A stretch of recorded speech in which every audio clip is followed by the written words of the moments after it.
Висшиот управен суд потврдил дека две веледрогерии исклучиле забранет договор. Се договориле на тендер да не ги намалуваат цените за инсулин.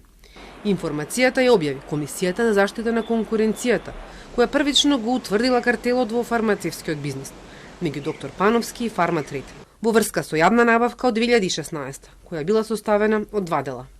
Комисијата во текот на постапката утврдила дека наведените две предпријатија меѓусебно, односно согласено се однесувале, однапред се договарале која ставка да ја добија.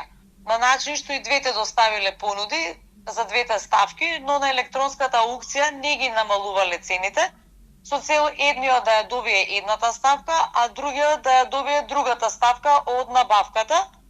Иако на претходно објавен јавен оглас имало значително намалување на цената при електронската аукција, со ваквото согласено однесување, односно договор, наведените предпријатија меѓусебно го поделиле тендерот во однос на набавката на овој лек, го добиле тендерот по повисока цена, со што сториле штета на буџетот на државата.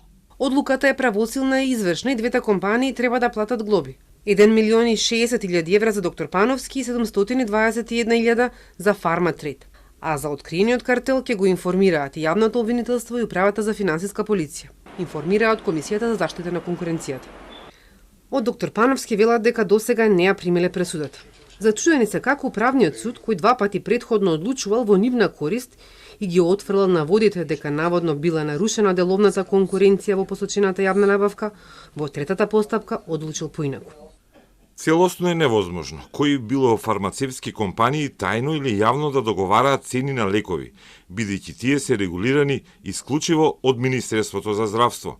Тоа значи дека за споменатата јавна набавка АД доктор Пановски понудил цени во висина која претходно ја определиле ресорните надлежни институции. Согласно горе наведеното, нашиот правен тим се подготвува да ги искористи сите вонредни правни лекови пред домашните судови, но и да се обратиме пред Европскиот суд за човекови права во Страсбур за правно вознемирување. Од веледрогеријата најавуваат дека ќе ги информираат и представниците на меѓународниот фактор во земјава за нарушена правна сигурност и загрозено владење на правото. Телма повара стафи од Фарматрейд, но оттаму до подготвувањето на прилогот не одговорија. Предметот инициран во 2017 година пред Комисијата за заштита на конкуренцијата. 3 пати одел пред управниот суд по тужба на веледрогериите. 2 пати управен го враќал на повторно постапување пред Комисијата. Третиот пат ја потврдил одлуката на Комисијата и ги одбил тужбите на веледрогериите. Тие се жалеле пред Висшиот управен суд, кој на 16 мај годинава ја потврдил пресудата на управен и ги одбил нивните жалби како неосновани.